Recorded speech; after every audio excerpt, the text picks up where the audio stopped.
objectives of poverty alleviation, eradication of hunger, reduction of inequality, health, education, solving the unemployment problem, building peace, justice and just economic system, dealing with natural disaster, recognition of interdependence in problem solving and making concerted efforts, all of these exist in the SDGs.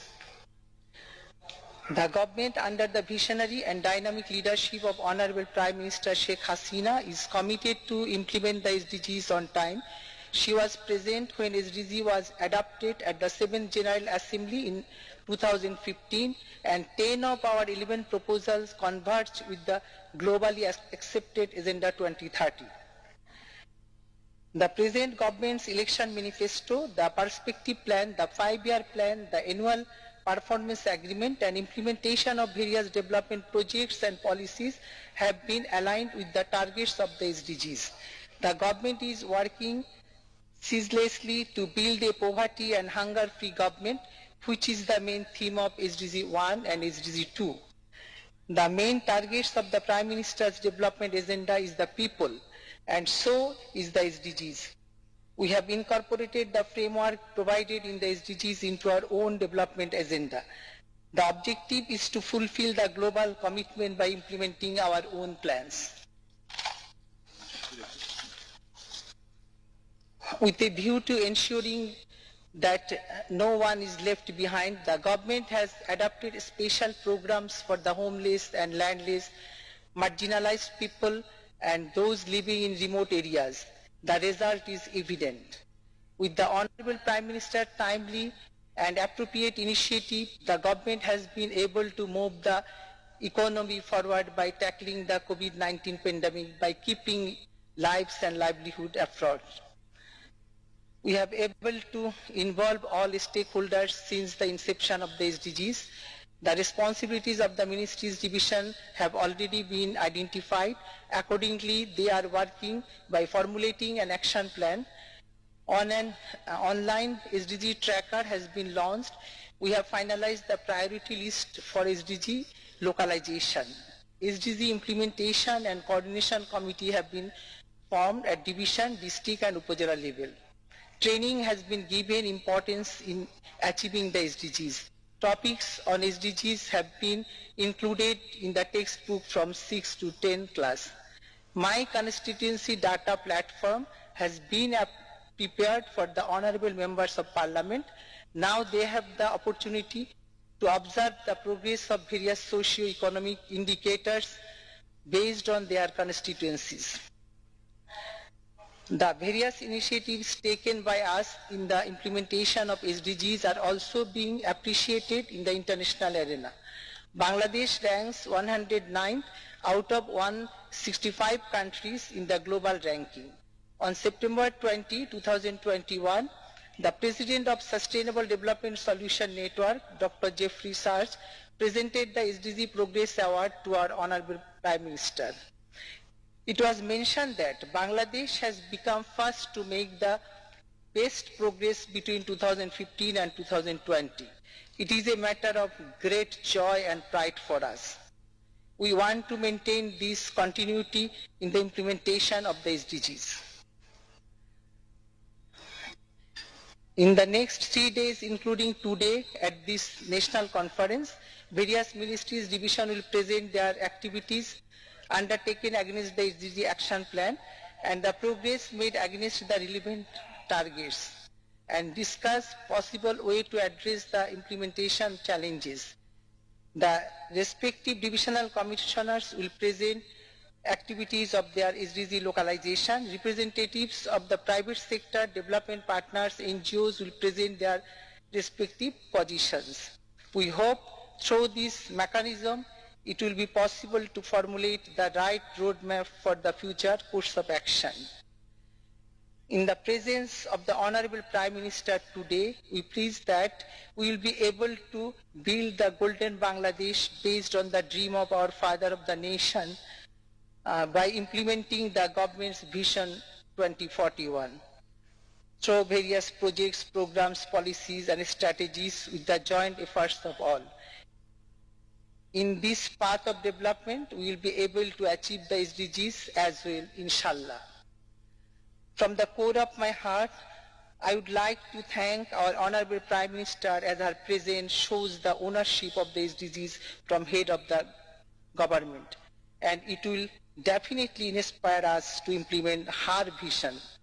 We are eagerly waiting today to listen your directives and guidelines, Honorable Prime Minister. Thanks everyone. Joy Bangla, Joy Bangabandhu. ধন্যবাদ miss Juena Aziz. জাতিসংঘ ঘোষিত SDG টেকসই বিশ্ব ব্যবস্থা গড়ে তোলার ক্ষেত্রে একটি সর্বজনীন সমন্বিত ও রূপান্তরমুখী দর্শন। এ অভিষ্ট অর্জন করতে হলে একটি দেশের সরকার, বেসরকারি খাত, সুশীল সমাজ সহ প্রত্যেককে নিজ নিজ অবস্থান থেকে দায়িত্ব পালন করতে হবে। এছাড়া সবাইকে সৃজনশীল ক্ষমতা দিয়ে উন্নয়ন চ্যালেঞ্জগুলো মোকাবিলার পাশাপাশি স্থায়িত্বশীল বিশ্ব প্রতিষ্ঠায় প্রয়োজনগুলো চিহ্নিত করতে হবে। Ladies and gentlemen, the UN declared SDG is a universal, integrated and transformative vision for building a sustainable world. In order to achieve these goals, the government, the private sector, civil society and all other stakeholders have to fulfill their responsibilities from their own respective positions. In addition, everyone needs to address the development challenges in a creative and innovative way, as well as identify the needs for a sustainable world. সুধীবৃন্দ, এ পর্যায়ে সাধারণ অর্থনীতি বিভাগের সদস্য এবং গণপ্রজাতন্ত্রী বাংলাদেশ সরকারি সচিব doctor Mohammad কাউসার Ahmed SDG এর অর্জনসমূহ নিয়ে একটি উপস্থাপনা সকলের সামনে তুলে ধরবেন। Ladies and gentlemen, at this point of time, the member and secretary of the government of Bangladesh of the General Economics Division, Dr. Mohammad Kausar Ahmed, will give a presentation on the achievements of SDGs. Honorable Prime Minister, Government of the People's Republic of Bangladesh, and the Chief Guest of today's session, Her Excellency Sheikh Hasina MP, Honorable Planning Minister, Honorable Minister of State for Planning, respected Principal Coordinator, SDG Affairs, Resident Coordinator of UNRCO, Honorable Ministers, State Ministers, Deputy Ministers, Member of the Parliament, and respected Senior Secretaries from different ministries and divisions, dignitaries from private sector, development partner agencies, NGOs, CSOs, academia, research organizations, and distinguished participants. Assalamu alaikum and good morning. I feel privileged and honored to speak to you the August gathering about the SDG achievement in Bangladesh at the second National Conference on SDGs Implementation Review 2022. On behalf of the General Economics Division of Bangladesh Planning Commission, I would like to express my sincere gratitude and thankfulness to our Honorable Prime Minister, Her Excellency Sheikh Hasina MP, for gracing the inaugural session as the Chief Guest. I'm sure that the presence of Honorable Prime Minister has inspired and motivated us to make this important three-day event a success, and Her Excellency's prudent and dynamic leadership will guide us to achieving the 2030 Global Agenda for Sustainable Development. Distinguished guests and participants, the Sustainable Development Goals was adopted in 2015 as the universal call to action to achieve peace and prosperity for all by 2030. The overall objective of sustainable development is the long-term stability of the society, economy, and environment. Therefore, for sustainable development to be achieved, it is crucial to harmonize three core elements: economic growth, social inclusion, and environmental protection. Bangladesh has been recognized as one of the role models for other developing nations in implementing the MDGs. Nonetheless, since the declaration of SDGs, Bangladesh has been making strong strides towards SDGs implementation at national and local levels. Bangladesh has completed the necessary preparatory works at the national level and also started the process of localizing SDGs involving the mass population. As the recognition of these works, Honorable Prime Minister, Her Excellency Sheikh Hasina, has recently been conferred with SDG Progress Award. The successful implementation of the SDGs will depend on the inclusive and enhanced participation of multiple state and non-state stakeholders. This is why Bangladesh has adopted a whole of society approach to engaging all the stakeholders. The first formal document on the implementation strategy of SDGs for Bangladesh was the mapping of ministries by SDG targets, prepared in 2016. Nevertheless, GED has recently reviewed and revised the report considering the development of new challenges and a renewed commitment to take a more synergized effort to progress in implementing SDGs, where the custodian and partner agencies have been identified as important actors in the implementation of SDGs. This gives us immense pleasure that the revised mapping report will be unveiled by the Honorable Prime Minister today. Bangladesh stands at a highly critical development juncture full of potential and challenges where higher economic growth, more employment opportunities, poverty eradication and inequality reduction should be the core building blocks of the country's development plan. Tracking the progress in SDGs implementation will be a challenging job without credible and quality data generation. Bangladesh did a data gap analysis in 2017, and based on the finding, the government emphasized generating quality and timely data. A high-level committee, National Data Coordination Committee, has been instituted. The relentless effort by Bangladesh to generate relevant data has resulted in progress in making data available for SDG indicators. As we can see, currently baseline data are available for 71% of SDG indicators, while it was only 46% in 2016. Several initiatives have already been taken by the government for SDGs monitoring and evaluation. The government has formed a high-level SDGs implementation and review committee headed by the principal coordinator, SDG Affairs. GED is working as the secretariat of SDGs implementation and monitoring. Bangladesh has also developed an SDG tracker, a web-based information repository. Bangladesh developed the first monitoring and evaluation framework of the SDGs in 2018, in which baseline data were given for 127 indicators and M&E framework was developed for 108 indicators. This framework was revised and revisited in 2020 to reflect the updated data scenario of the country. Bangladesh has been preparing and publishing the SDGs progress report and voluntary national review report at a regular basis. So far, the government had published 2 progress reports and 2 VNR reports. Bangladesh prepared the Development Finance Assessment and SDGs Financing Strategy reports in 2016 and 2017 respectively to assess the additional resource requirement and SDGs financing gap. According to the SDG Financing Strategy report, Bangladesh needed an additional US $928.48 billion to achieve the SDGs during the fiscal year 2017 to fiscal year 2030. Bangladesh is working on exploring innovative financing solutions such as sustainable bonds. The government has already floated the Sushuk bond and green bond in the bond market to mobilize required resources, especially from the private sector. Also, the government is exploring the potential of blue bond for financing sustainable marine and ocean-based projects that will contribute to environmental sustainability and poverty eradication. The involvement of local communities and their ownership is of paramount importance for achieving sustainable development goals. Bangladesh has initiated the process of integrating the SDGs into the local development planning to reach the people living at the farthest and make the development more inclusive.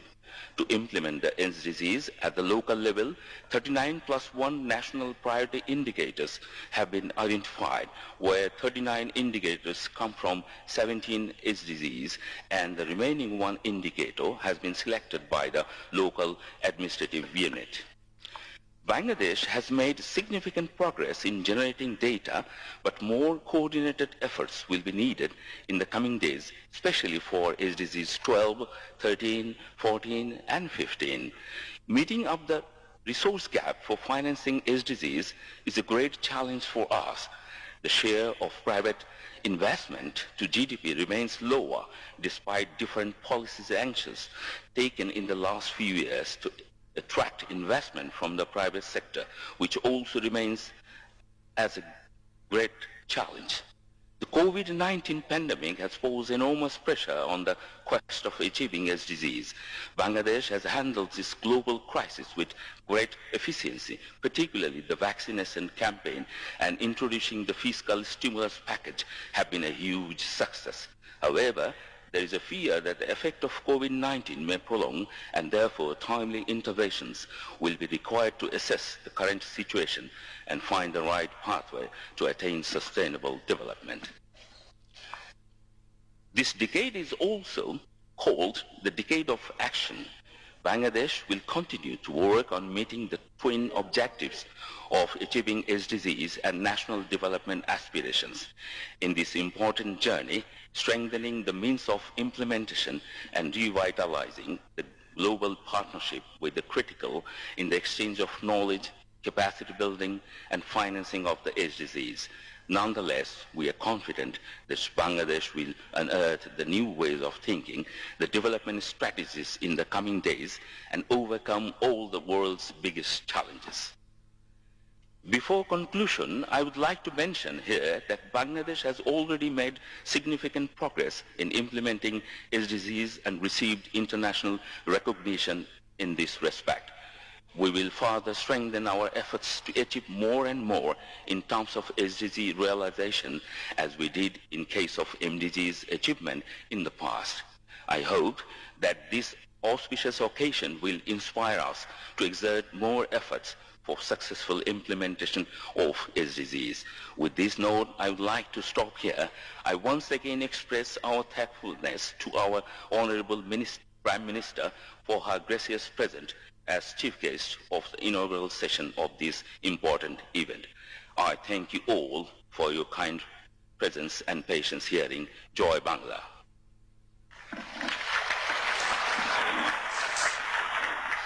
ধন্যবাদ সদস্য মহোদয়কে।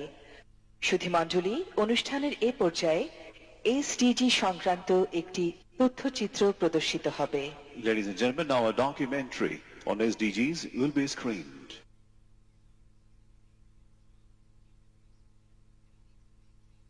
এমন এক বিশ্ব ব্যবস্থা গঠনে বাঙালি জাতি উৎসর্গীকৃত, যে ব্যবস্থায় সকল মানুষের শান্তি ও ন্যায় বিচার লাভের আকাঙ্ক্ষা প্রতিফলিত হবে। In accordance with the vision of Bangabandhu, Bangladesh has perfectly aligned her path with the Sustainable Development Goals to convert the country into a powerhouse of digital and creative economy. Daughter of the father of the nation, the Honorable Prime Minister Sheikh Hasina turned Bangabandhu's dream of a golden Bengal into reality. Continuing his legacy, she laid the foundation of Digital Bangladesh in 2008. With wide-scale introduction of technology in governance, GDP growth and inclusive development helped Bangladesh enter into the lower middle-income country group in 2015. Bangladesh is recommended to graduate from LDC in 2026. Meeting the Millennium Development Goals, the Honorable Prime Minister paved Bangladesh's journey towards achieving Sustainable Development Goals. With the vision to increase the strength of Bangladesh, the implementation of SDGs has been prioritized immediately. 10 special initiatives have been launched by the Honorable Prime Minister Sheikh Hasina for the betterment of the lives of the underprivileged population. The main target of the Prime Minister's development agenda is the people, and so are the SDGs. Aiming for GDP growth, better life and better sustainability of the country's economy, the government has also launched fast-track projects. Following Bangabandhu's 1972 project of rehabilitating the landless people, the Honorable Prime Minister launched Astrayan Project, a rehabilitation program with greater impacts. In total, 507,244 families have been rehabilitated under this program across Bangladesh. Besides, 640 climate refugees were provided with new homes in Cox's Bazar. When COVID-19 brought disruption in the development trend of Bangladesh in the midst of national celebration of Mujib Year, Bangladesh fought back valiantly, balancing lives and livelihood. With 31-point directives of the Honorable Prime Minister, government's timely policy intervention and stimulus packages for all relevant sectors were instrumental for this success. As a result, Bangladesh ranked first in tackling COVID-19 in South Asia and fifth among the rest of the world. Before the onset of COVID-19, Bangladesh was on track in achieving quite a few indicators of the SDGs. According to the Sustainable Development Report 2021, Bangladesh has improved most on the SDG index since 2015. 100% of the population started to receive electricity. To share the SDG progress of Bangladesh, the Honorable Prime Minister launched SDG Tracker in 2017. Under the visionary leadership of the Honorable Prime Minister Sheikh Hasina, the government is working relentlessly with the aim to achieve Bangladesh Delta Plan 2100 and Vision 2041. Unlock a pathway for a fast-track delivery of SDG by 2030 and transform Bangladesh into a knowledge-based, developed and prosperous nation.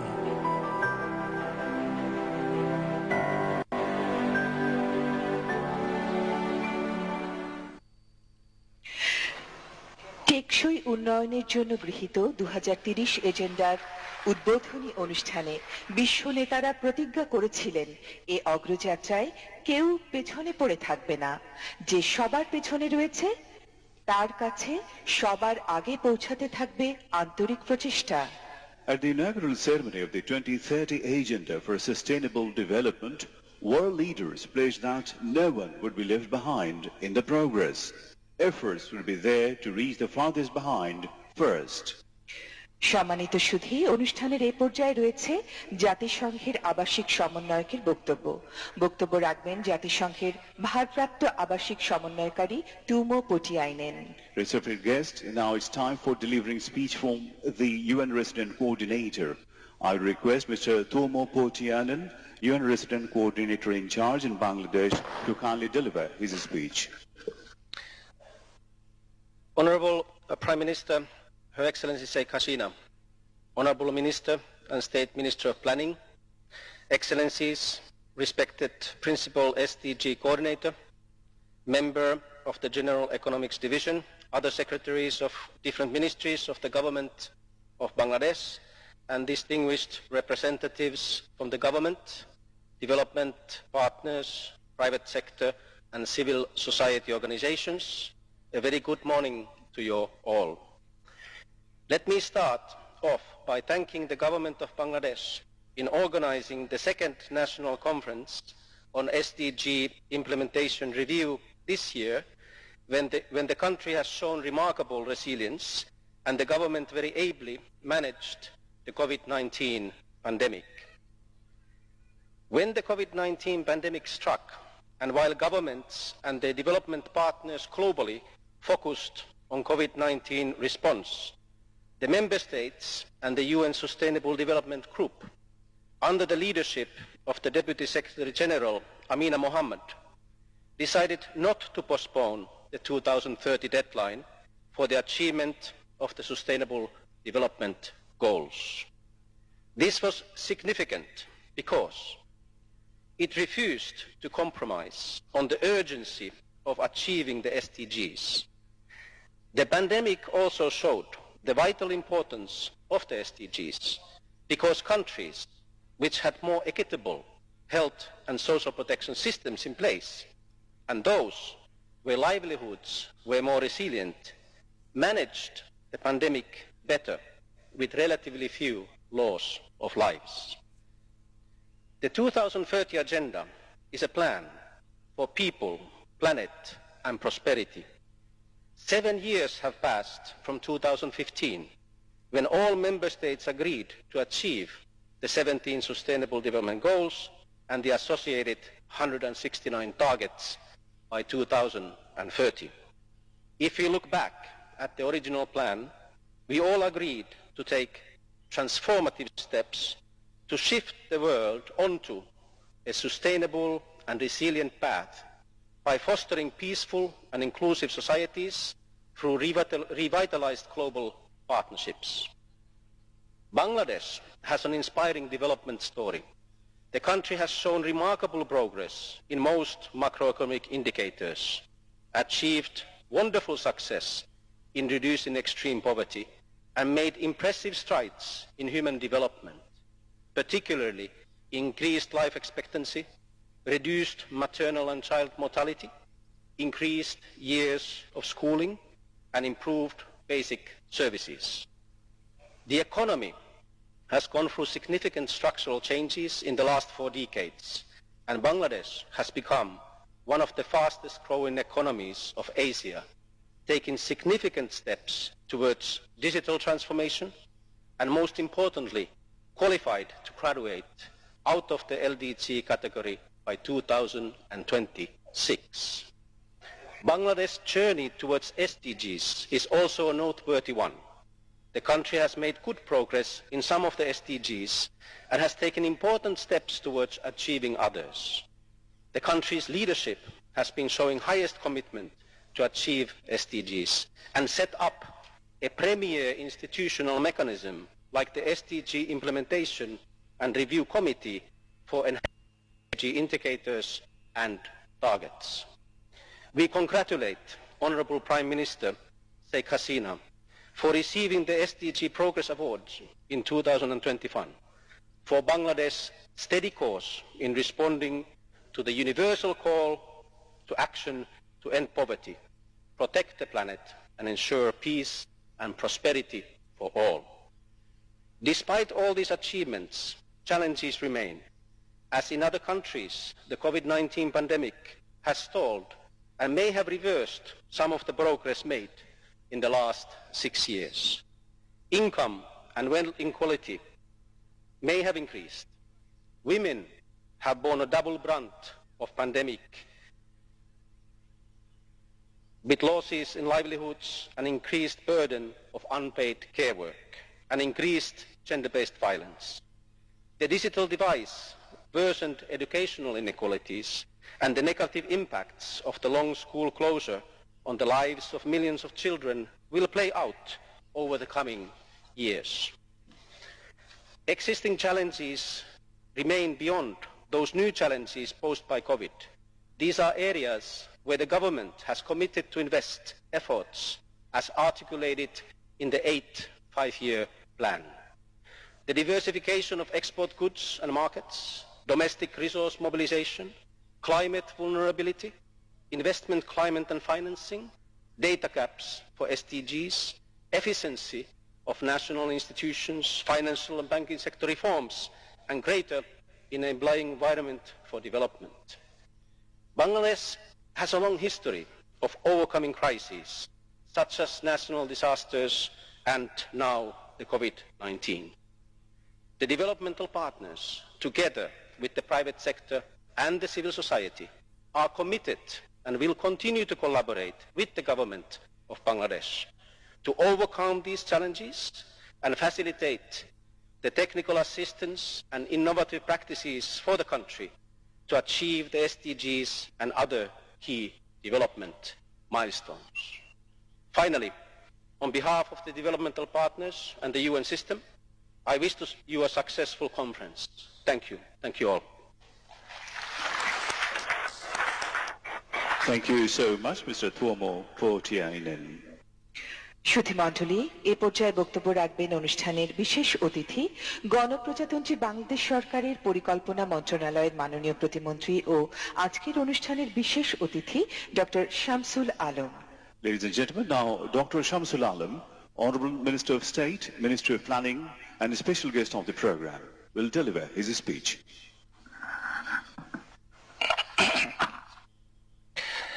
Dear ladies and gentlemen, Assalamu alaikum.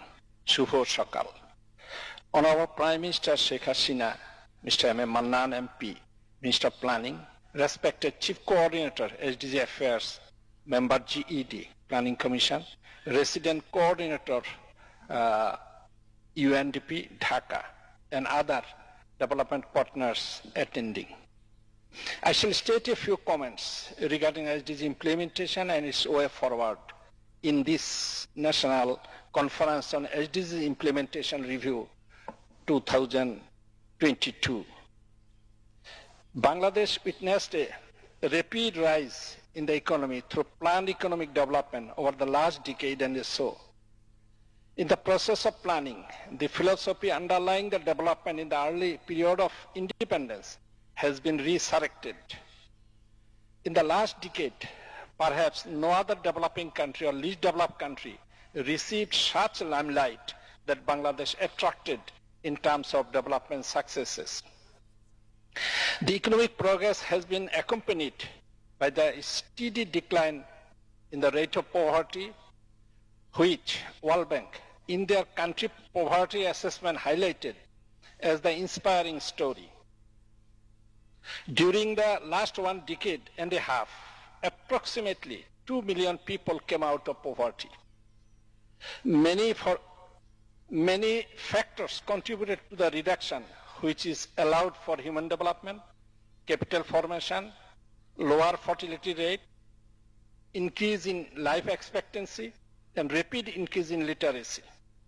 Most importantly, rural poverty has been reduced significantly, contributing to 90% of total poverty reduction. 2.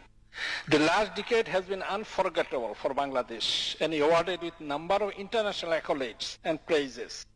Among all of those, success in MDGs remained the most glowing. As an individual, Honorable Prime Minister Sheikh Hasina enlightened the country by receiving numerous awards from countries and international organizations. This achievement continues in the era of SDGs 2, with awards received like Global Women Leadership Award, Champion for Skill Development for Youth, Vaccine Hero, SDGs Progress Awards.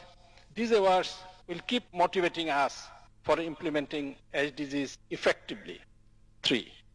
Honorable Prime Minister is one of the few head of the governments who was signatory of both Millennium Declaration 2000 and SDGs.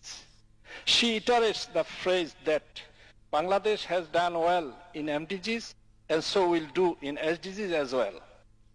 It is true that many peers appeared calling it a development surprise or miracle in the second decade of the 21st century under the deft and visionary leadership of Honorable Prime Minister Sheikh Hasina, who spearheaded a transformation of Bangladesh. Bangladesh has surpassed its neighboring countries, India and Pakistan, in terms of human development, average life expectancy, lowering fertility rate, infant mortality, maternal mortality, gender parity in primary and secondary education, global hunger index, and in per capita income. Bangladesh economy was powered by export earnings and remittance since 2009 onwards. The emergence of Bangladesh as a regional economic power in the last decade has been driven by the new national planning, that is, with planned economic growth. It proved immensely that development of Bangladesh is not a fluke, not a surprise, or a miracle. Rather, it is the result of continuous effort by the government and the indomitable spirit of the people. 4. As a policymaker, I am fortunate that I have led the formulation of Vision 2021, the 6th and 7th five-year plans, and later Vision 2041, under which the 8th five-year plan is in vogue. We ushered the process of completing all policy level frameworks that is needed to implement SDGs in the country. We look not merely SDGs attainment, rather look beyond that, that is Golden Bengal, that our father of the nation once cherished. To achieve that goals, we formulated Vision 2041 under the leadership of Prime Minister Sheikh Hasina, and based on these future plans and programs will be implemented. 5. Despite having commendable progress, Bangladesh has daunting challenges ahead. Number 1 is identifying sources of funding and mobilization of it so as to spend it efficiently and effectively with enhanced capacity of implementation.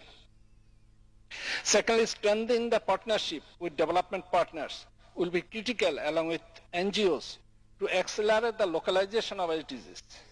Thirdly, efforts will be needed in the areas in science and technology, innovation, and capacity building. Finally, the tax net must be broadened by encouraging taxpayers with minimal administrative costs. 6. SDGs gave us a pathway to move forward, and we must seize this opportunity by translating it into action. The second SDG action plan has to be devised to be implemented through ADPs during the 8th five-year plan. The success of Bangladesh in SDGs will largely hinge upon the capacity and capability of local government institutions in implementing the ADPs. MDGs offered Bangladesh to brand itself in the global arena with admiration. Now is the time for Bangladesh to seize even bigger opportunity through SDGs and branding herself into a new height of admiration and development. Thank you all. Joy Bangla, Joy Bangabandhu. মাননীয় প্রতিমন্ত্রীকে ধন্যবাদ। সমবেত সুধী, অনুষ্ঠানের এই পর্যায়ে বক্তব্য রাখবেন আজকের অনুষ্ঠানের সভাপতি, পরিকল্পনা মন্ত্রণালয়ের মাননীয় মন্ত্রী জনাব M A Mannan MP. Ladies and gentlemen, now I would request the chair of the program, Mr. M. A. Mannan MP, Honorable Minister, Ministry of Planning, to kindly deliver his valuable remarks. আসসালামু আলাইকুম, শুভ সকাল।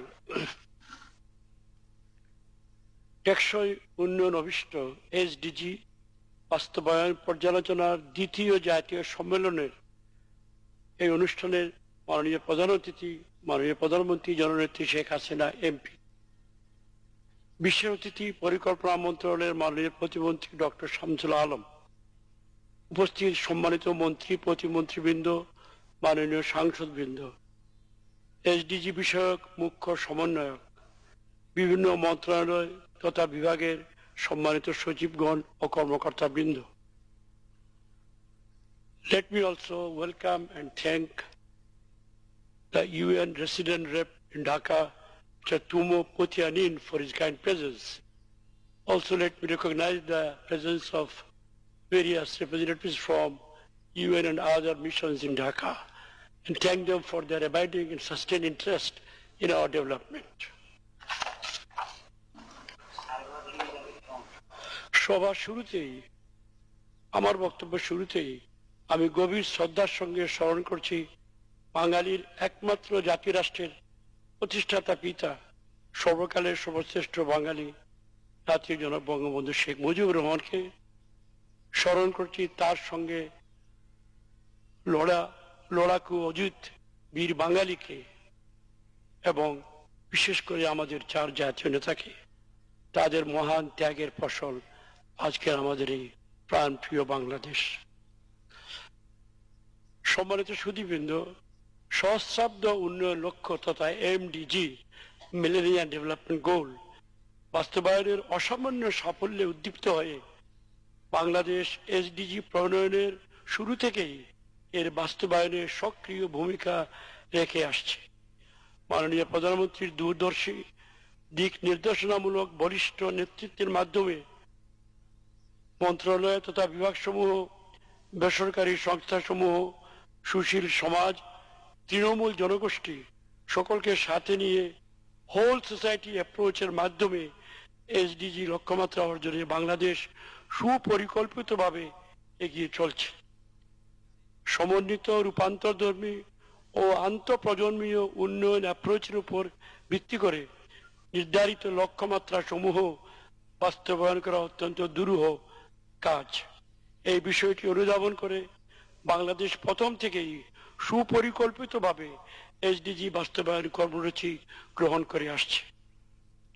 মাননীয় প্রধানমন্ত্রী দপ্তরে SDG বিষয়ক মুখ্য সমন্বয়কের পদ সৃষ্টি সহ এসডিজি বাস্তবায়ন ও পরীক্ষণের জন্য আন্তঃমন্ত্রণালয় কমিটি গঠন করা হয়েছে, যেখানে পরিকল্পনা কমিশনের সাধারণ অর্থনীতি বিভাগকে সাচিবিক দায়িত্ব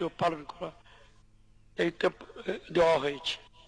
ইতিমধ্যে মন্ত্রণালয় বিভাগের দায়িত্ব চিহ্নিত করে এসডিজি ম্যাপিং, বাস্তবায়ন পরিবীক্ষণের জন্য মনিটরিং ফ্রেমওয়ার্ক, অ্যাকশন প্ল্যান, অর্থায়ন কৌশল সহ গুরুত্বপূর্ণ গাইডলাইন প্রস্তুত করা হয়েছে।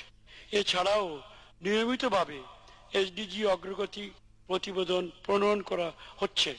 ইতিমধ্যে দুবার 2017 ও 2020 বাংলাদেশ এসডিজির ভলান্টারি ন্যাশনাল রিভিউ VNR প্রক্রিয়ায় অংশগ্রহণ করে জাতিসংঘের হাই লেভেল পলিটিক্যাল ফোরামে প্রতিবেদন উপস্থাপন করেছে।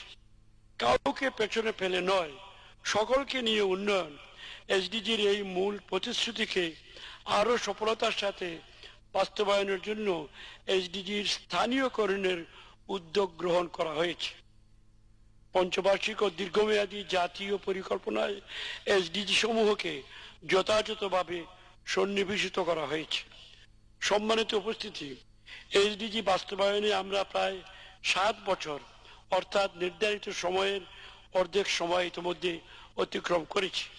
মাননীয় প্রধানমন্ত্রীর সুচিন্তিত দিক নির্দেশনা ও সকলের আন্তরিক প্রচেষ্টায় এসডিজির কতিপয় লক্ষ্যমাত্রা অর্জনে বাংলাদেশ সঠিক পথে রয়েছে বলে স্বীকৃত।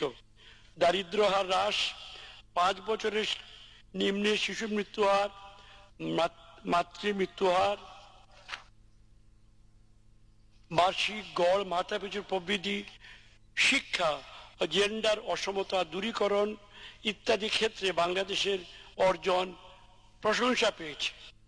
এর স্বীকৃতিতে জাতিসংঘের পৃষ্ঠপোষকতায় সৃষ্ট sustainable development solution network SDSN কর্তৃক আমাদের মাননীয় প্রধানমন্ত্রীকে 2021 সালে এসডিজি প্রগ্রেস অ্যাওয়ার্ড প্রদান করা হয়েছে, যা আমাদের সকলের জন্য অনেক সম্মানের ও গর্বের। বাংলাদেশ কোভিড-19 মহামারীর প্রভাব দক্ষতার সাথে মোকাবিলা করতে সক্ষম হলেও এর বৈশ্বিক প্রভাব এসডিজি অর্জনকে আরো চ্যালেঞ্জের মুখে ফেলেছে। তাছাড়া বৈশ্বিক জলবায়ু পরিবর্তনের বিরূপ প্রভাবের শিকার বাংলাদেশ। সেই সাথে এসডিজির সফল মনিটরিং এর জন্য হালনাগাদ তথ্য উপাত্তের ঘাটতি একটি প্রধান অন্তরায়। বাংলাদেশ ইতিমধ্যে তথ্য ঘাটতি পূরণে এসডিজি ট্র্যাকার পরিচালনা সহ নানাবিধ কৌশল গ্রহণ করেছে। এ বিষয়ে সংশ্লিষ্ট কর্মকর্তাদের দক্ষতা বৃদ্ধিতে আরো আমাদের গুরুত্ব দেওয়া প্রয়োজন। মাননীয় প্রধানমন্ত্রী ও সম্মানিত সুধীবৃন্দ, টেকসই উন্নয়ন অভিষ্ট বাস্তবায়ন পর্যালোচনার প্রথম জাতীয় সম্মেলনটি অনুষ্ঠিত হয় 2018 সালের জুলাই মাসে।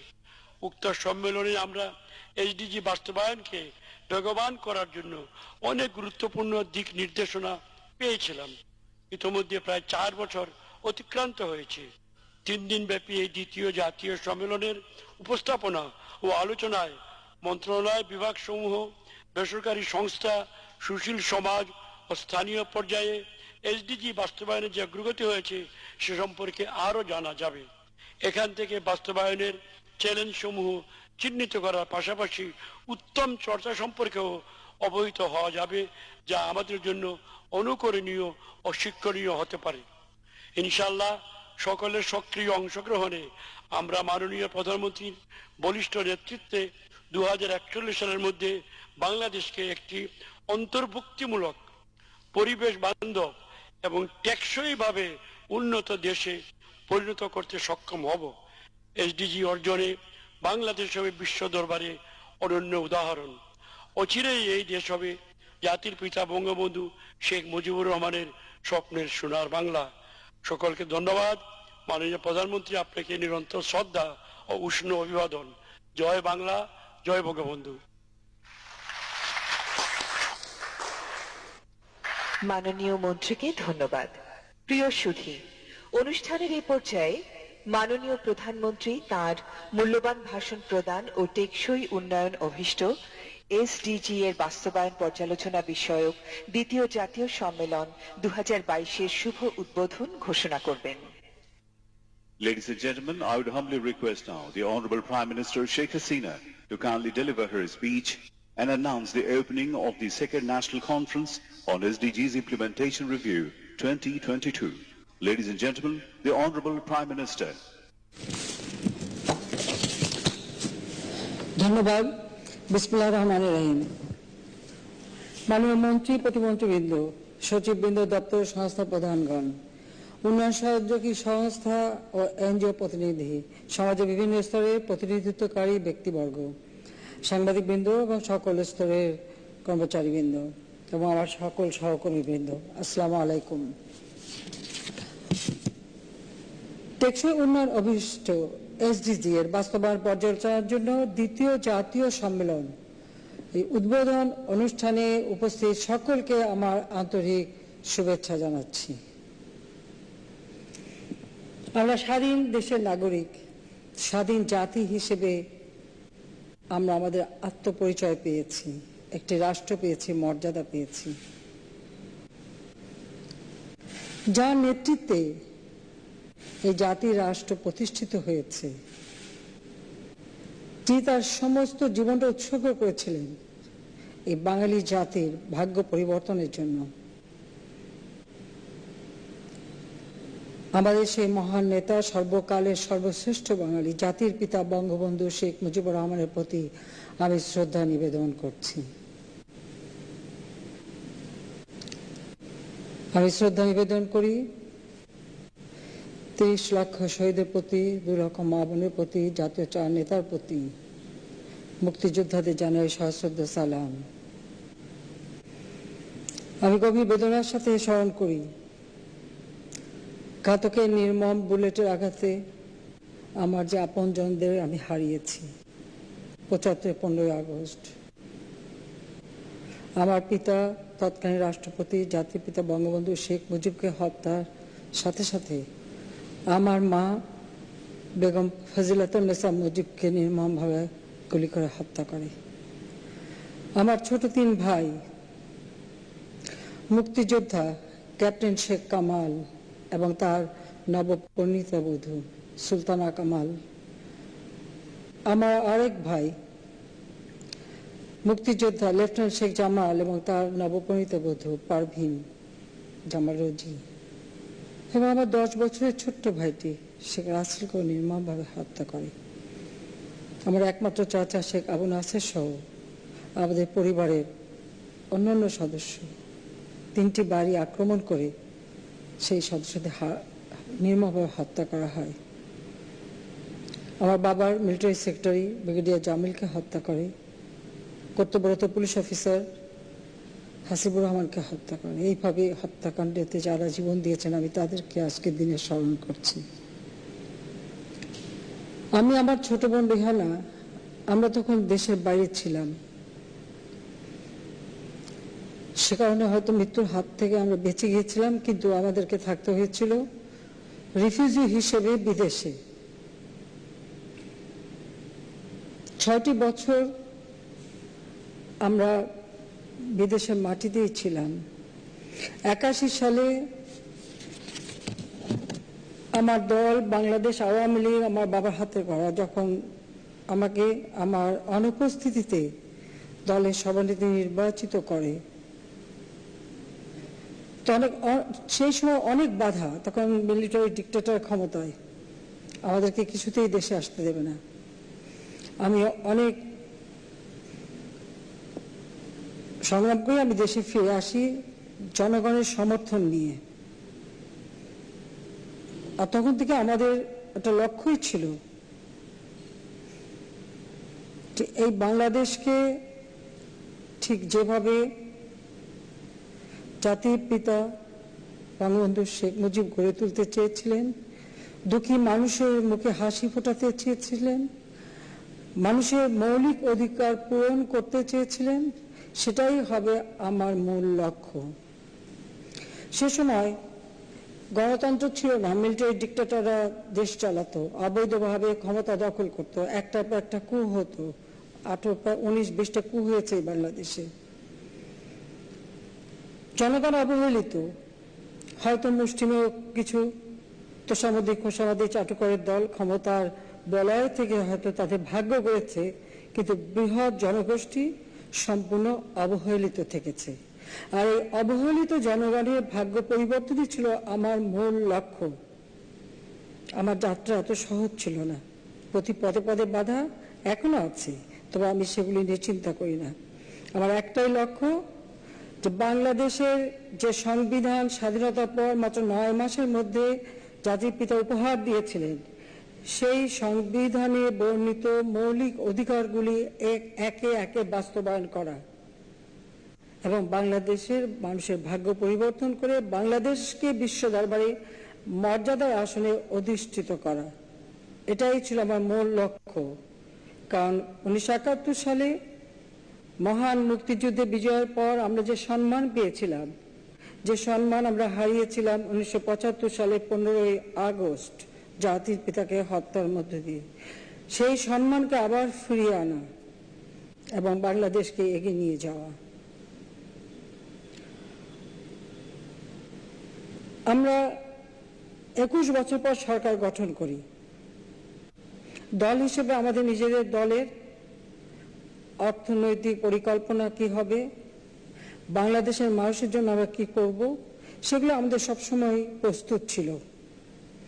আমাদের দলের ঘোষণাপত্র গঠনতন্ত্রে যেমন উল্লেখ ছিল, তাছাড়া আমাদের অর্থনৈতিক নীতিমালাও আমরা প্রণয়ন করে রেখেছিলাম। যে কারণে কাজ করতে আমাদের খুব অসুবিধা হয়নি। প্রথম 5 বছর সরকারে আমাদের মূল লক্ষ্য ছিল বাংলাদেশকে খাদ্যের স্বয়ং সম্পূর্ণ করা, বিদ্যুৎ উৎপাদন বৃদ্ধি করা, অবকাঠামোগত উন্নয়ন করা, দারিদ্র্য বিমোচন করা, স্বাস্থ্যসেবা জনগণের দোরগোড়ায় পৌঁছে দেওয়া, সাক্ষরতার হার বৃদ্ধি করা, শিক্ষার সুযোগ করে দেওয়া, একেবারে গ্রাম পর্যায় পর্যন্ত আমরা একে একে অনেক কাজ আমরা করে যাই। এরপর আর সরকার আসতে পারিনি। 8 বছর পর যখন সরকারে আসি, তখন আবার আমরা পদক্ষেপ নিই। তো প্রথমবার সরকারে থাকতে এমডিজি সই করি 2000 সালে, এবং এমডিজি অনুসরণ করেই আমাদের যে লক্ষ্য, সে লক্ষ্য আমরা স্থির করি। আমাদের নিজেদের দলীয় সিদ্ধান্ত পাশাপাশি দেশের জন্য এবং জাতিসংঘ ঘোষিত এমডিজি আমরা খুব সফলভাবে বাস্তবায়ন করি। এরপর দ্বিতীয়বার এসে আমরা পেয়েছি এসডিজি। আমার সৌভাগ্য যে এসডিজিও সে সময় আমি সরকারে ছিলাম, কাজে আমরা সবসময় লক্ষ্য রেখেছি যে এসডিজি অনুসরণ করা। আর তাছাড়া আমরা যেমন আশু করণীয় দীর্ঘমেয়াদী পরিকল্পনা বা মধ্যমেয়াদী কি পরিকল্পনা হবে, দীর্ঘমেয়াদী পরিকল্পনা হবে, সেগুলো আমরা সরকারের পক্ষ থেকে গ্রহণ করি। কিন্তু সেই সাথে সাথে জাতিসংঘ ঘোষিত যে পরিকল্পনা, সেটাও আমরা আমাদের পঞ্চবার্ষিকী পরিকল্পনায় সম্পৃক্ত করি।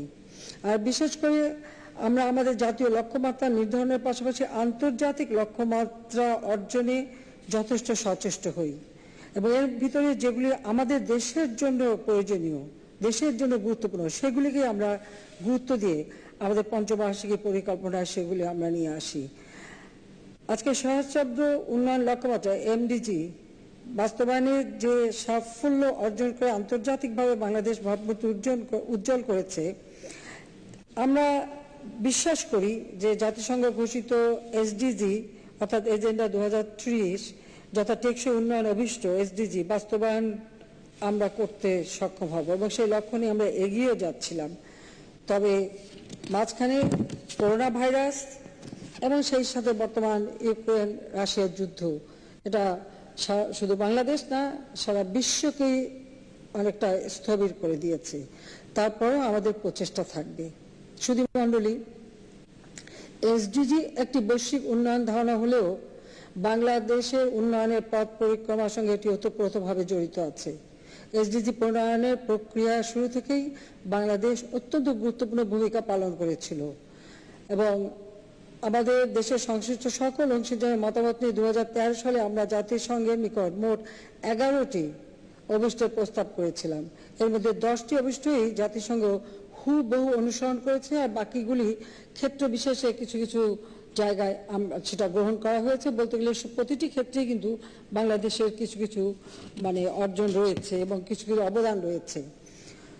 2016 থেকে 2030 সাল পর্যন্ত বৈশ্বিক উন্নয়ন এজেন্ডা বাস্তবায়নের পরিকল্পনা প্রণয়নে বাংলাদেশ ইতিমধ্যে যথেষ্ট অগ্রগতি সাধন করেছে এবং এসডিজি বাস্তবায়নের মাধ্যমে লিড ও কো-লিড ও অ্যাসোসিয়েট মন্ত্রণালয় বিভাগ চিহ্নিত করা হয়েছে। এসডিজি বাস্তবায়ন পরিবীক্ষণের জন্য কি পরিমাণ তথ্য উপাত্ত রয়েছে ও নতুন কি তথ্য প্রয়োজন তা স্টাডি করা হয়েছে। এসডিজি বাস্তবায়নে কি পরিমাণ অর্থ সম্পদের প্রয়োজন তাও চিহ্নিত করা হয়েছে।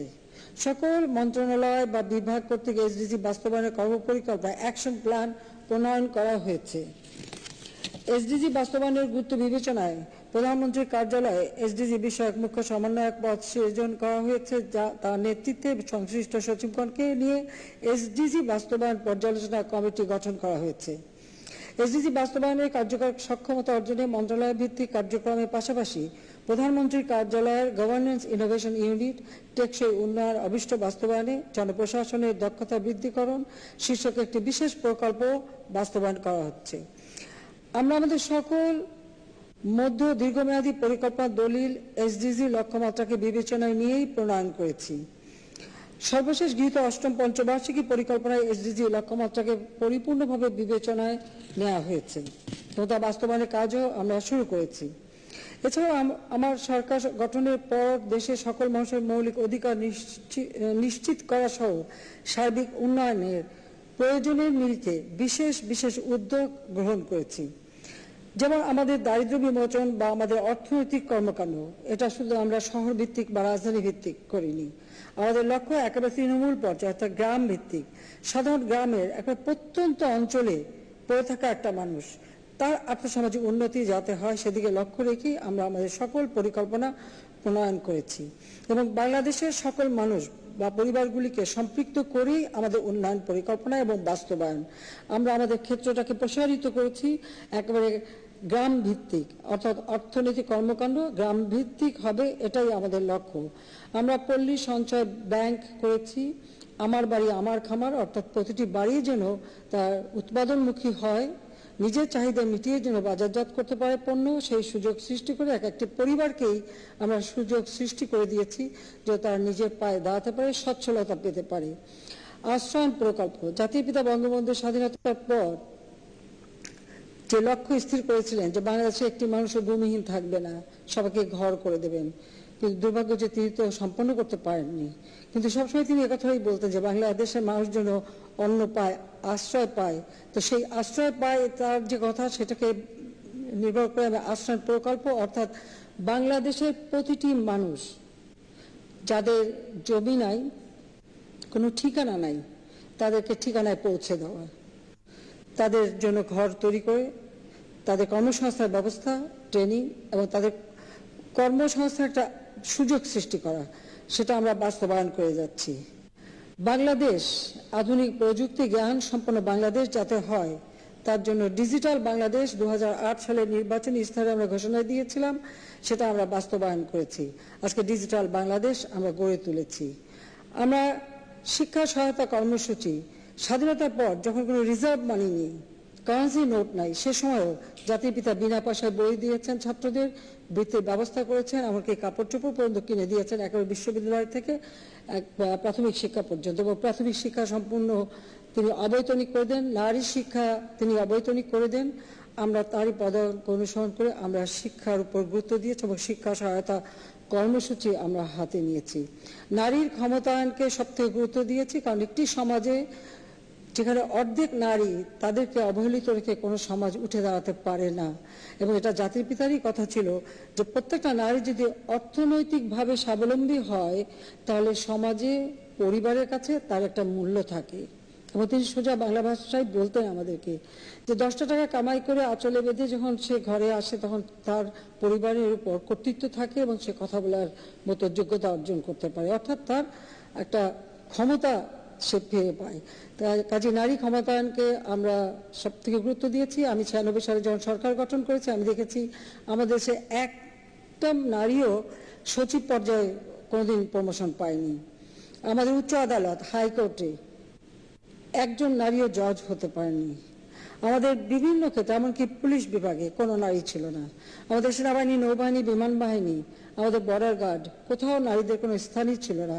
জাতির পিতা পুলিশ বাহিনীতে কিছু পুলিশ অফিসার নারী নিয়োগ দিয়েছিলেন, যাক আমরা প্রতিটি ক্ষেত্রেই কিন্তু নারীদের সুযোগ করে দিয়েছি এবং তার যথেষ্ট পারদর্শিতা দেখাচ্ছে। সবার জন্য বিদ্যুৎ, আজকে আমরা সেটা বাস্তবায়ন করেছি, শতভাগ বিদ্যুৎ। কারণ মানুষ বিদ্যুৎ এদেশে ছিলই না বলতে গেলে। আজকে প্রত্যেকটা বাড়িতে আমরা বিদ্যুৎ পৌঁছে দিয়েছি। যেখানে গ্রিড লাইন নাই আমরা সোলার প্যানেল দিয়ে বিদ্যুৎ দিচ্ছি।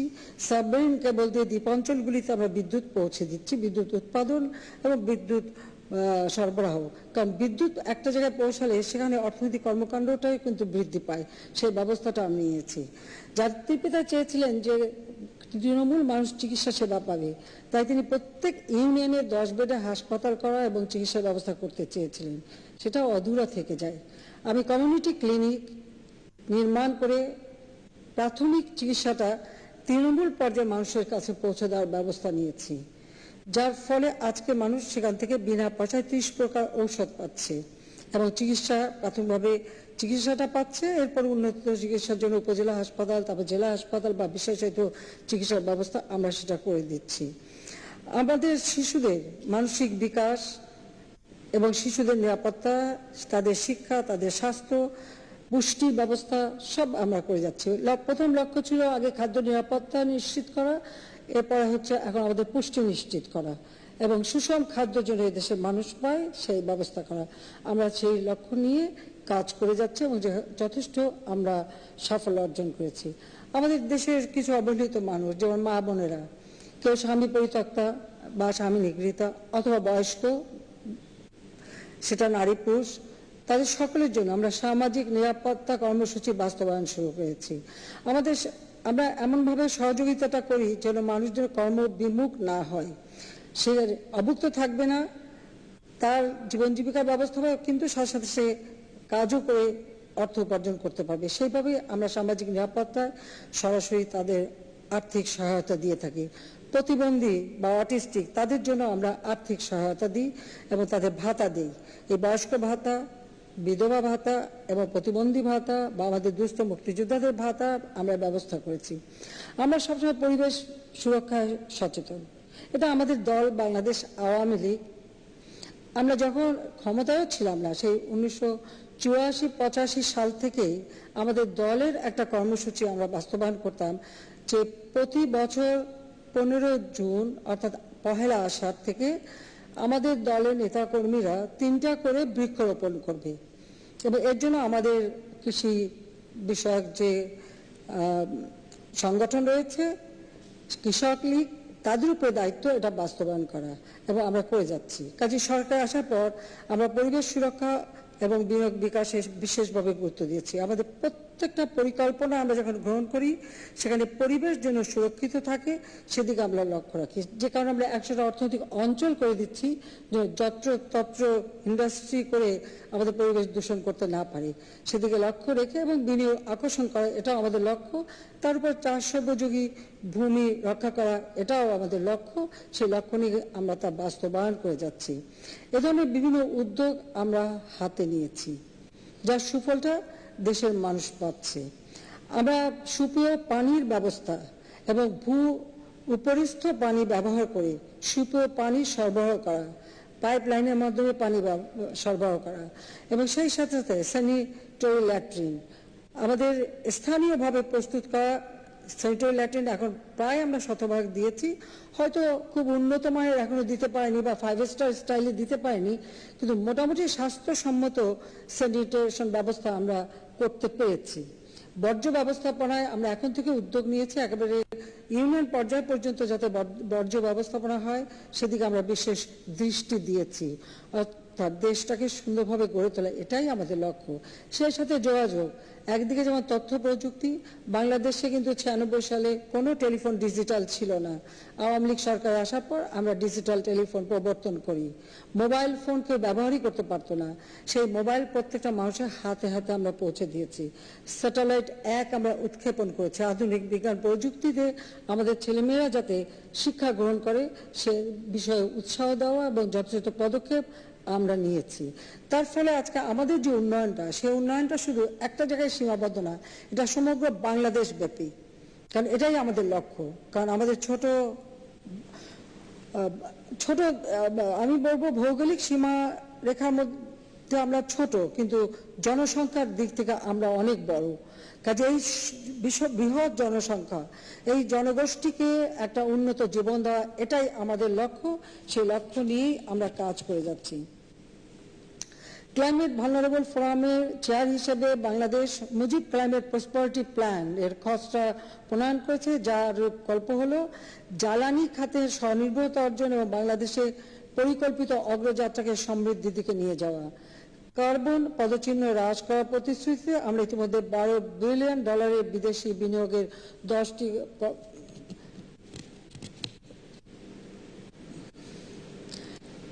আমরা বিভিন্নভাবে যাতে কার্বন পদচিহ্ন হ্রাস করা যায় তার পদক্ষেপ আমরা নিচ্ছি। আমরা 2022 সালের এপ্রিলের মধ্যে সারা দেশে 1,83,003টি গৃহহীন পরিবারকে ঘর বানিয়ে দিয়েছি।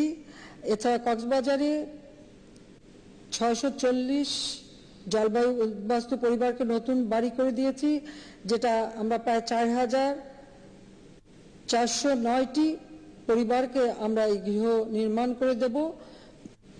1991 সালে যে ঘূর্ণিঝড় হয়েছিল, সেই ঘূর্ণিঝড়ে এই মানুষগুলি ঘরবাড়ি হারিয়ে কক্সবাজারের বস্তিতে থাকতো। আজকে তাদেরই পুনর্বাসন করে দিচ্ছি। পাশাপাশি নদী ভাঙনে যারা ভূমিহীন গৃহহীন হচ্ছে তাদেরকে আমরা বিনা পয়সায় জমি এবং ঘরের ব্যবস্থা করে দিচ্ছি এবং যারা আলাদা অর্থ বরাদ্দ আমরা বাজেটে রেখেছি। এসডিজি বাস্তবায়নে আমাদের গৃহীত উদ্যোগ ও কার্যক্রম বিশ্ব দরবারেও সমাদৃত হয়েছে। জাতিসংঘের সকল সদস্য দেশের মধ্যে বাংলাদেশ প্রথম 5 বছরে এসডিজি অর্জনে সবচেয়ে বেশি অগ্রগতি লাভ করেছে।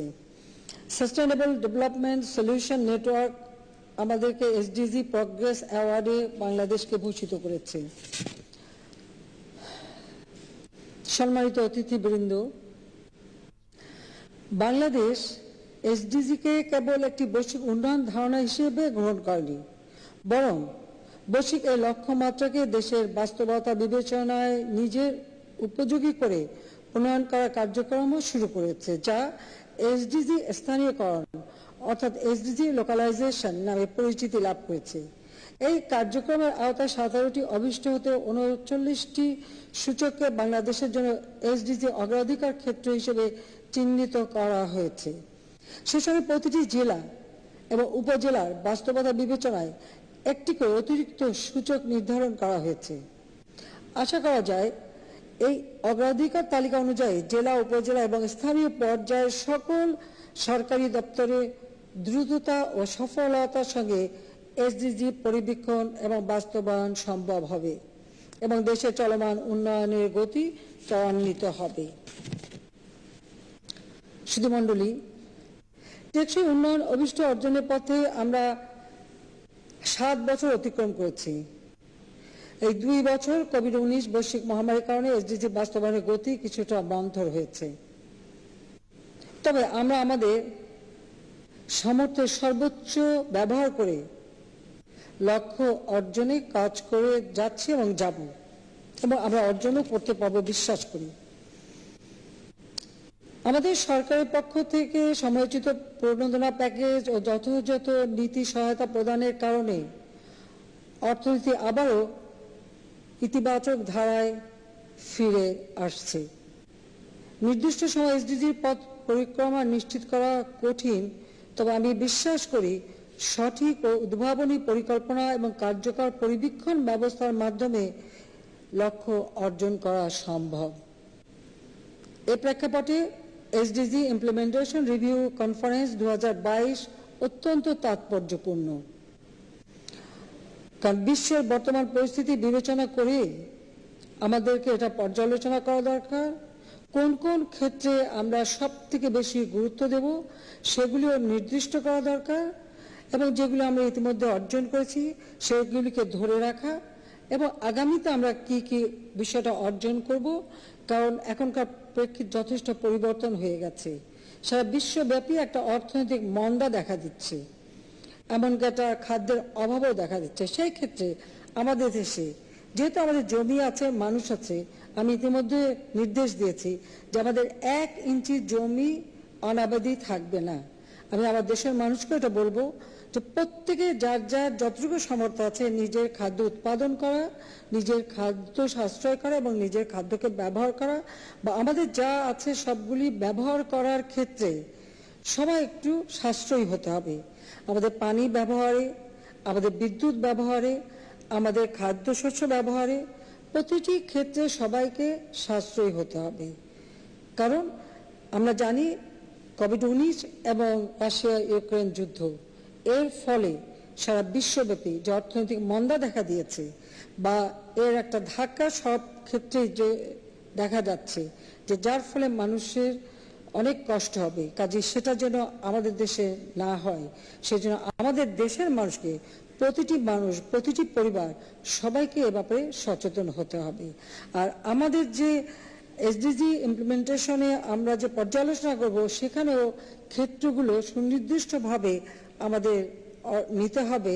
কোনো রকম অপচয় যেন না হয়, অপচয় পরিহার করে সুষ্ঠু অর্জন যেন আমরা করতে পারি বা বাস্তবায়ন করতে পারি, সেদিকে আমাদের দৃষ্টি দিতে হবে।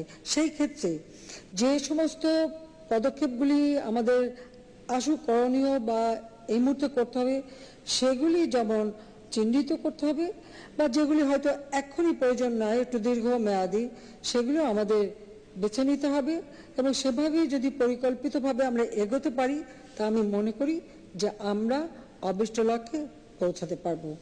আমি আশা করি এই সম্মেলনের মাধ্যমে এসডিজি বাস্তবায়নের সঙ্গে সম্পৃক্ত প্রতিষ্ঠানসমূহ তাদের বাস্তবায়ন অগ্রগতি পর্যালোচনা করার এবং বাস্তবায়ন সমস্যা চিহ্নিত করে তা সমাধানের পন্থা খুঁজে বের করতে সমর্থ হবে।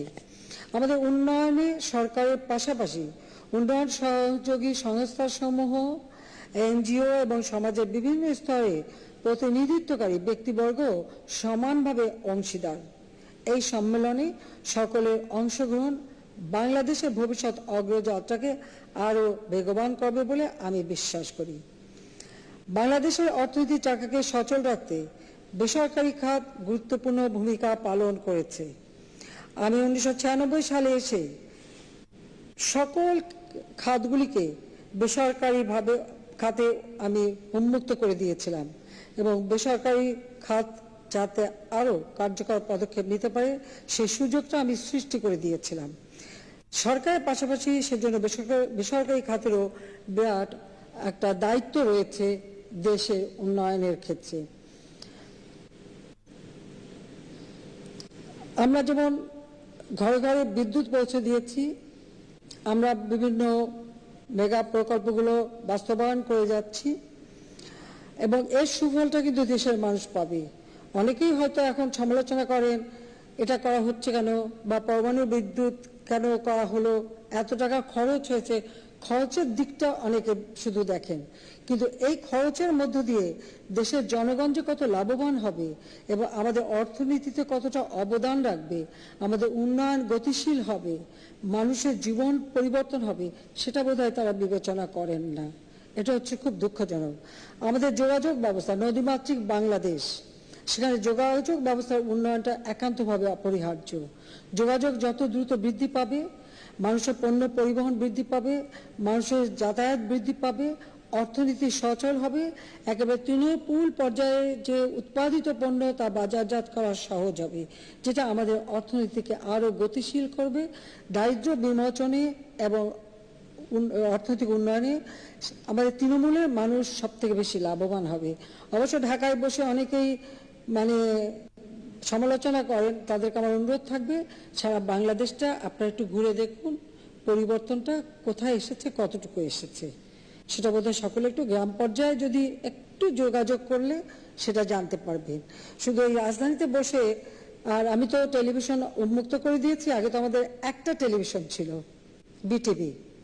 আমি 96 সালে এসে সমস্ত বেসরকারি খাতে টেলিভিশন, রেডিও সবকিছু উন্মুক্ত করে দিয়েছি। এখন সবাই কথা বলতে পারেন, টক শো করতে পারেন।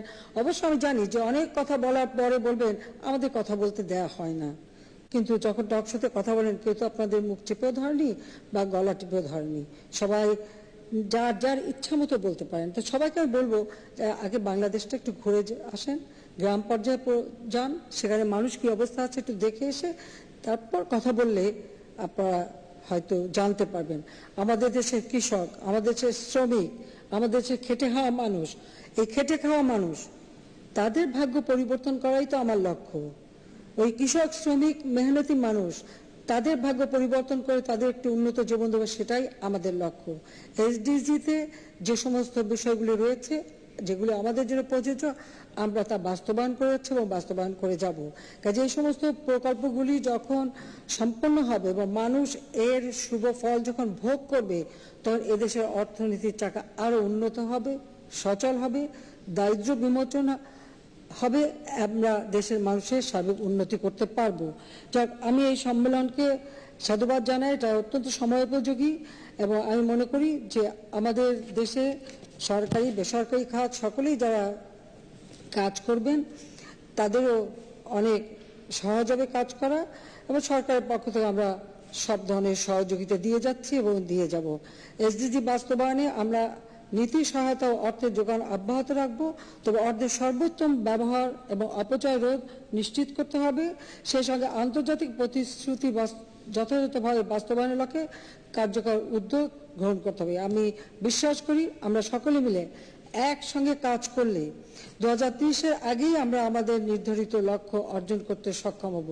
আমাদের লক্ষ্য, আমরা উন্নয়নশীল দেশের মর্যাদা পেয়েছি, সেটা বাস্তবায়নের মাধ্যমে আমরা 2041 সালের মধ্যে আমরা উন্নত দেশ হিসেবে প্রতিষ্ঠা লাভ করব।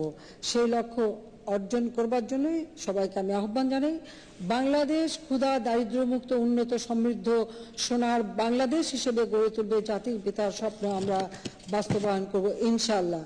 পরিশেষে সকলের সার্বিক মঙ্গল কামনা করছি এবং সম্মেলন উপলক্ষে গৃহীত সকল কর্মসূচির সর্বাঙ্গীন সাফল্য কামনা করে এসডিজি ইমপ্লিমেন্টেশন রিভিউ কনফারেন্স 2022-এর শুভ উদ্বোধন ঘোষণা করছি।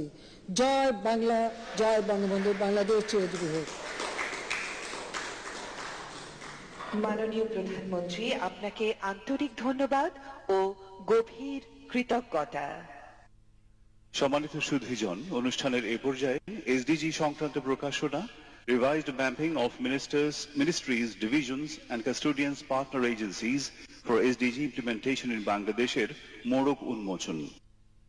I would humbly request the Honorable Prime Minister to kindly unveil the publication titled Revised Mapping of Ministries, Divisions and Custodians Partner Agencies for SDG Implementation in Bangladesh.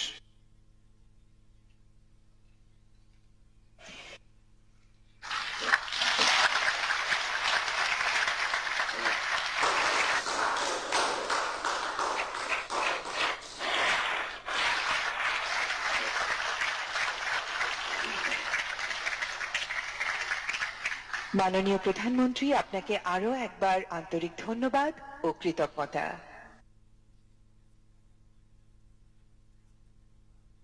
মাননীয় প্রধানমন্ত্রীর সানুগ্রহ অনুমতিক্রমে আজকের অনুষ্ঠান শেষ করছি। জয় বাংলা, জয় বঙ্গবন্ধু, বাংলাদেশ চিরজীবী হোক।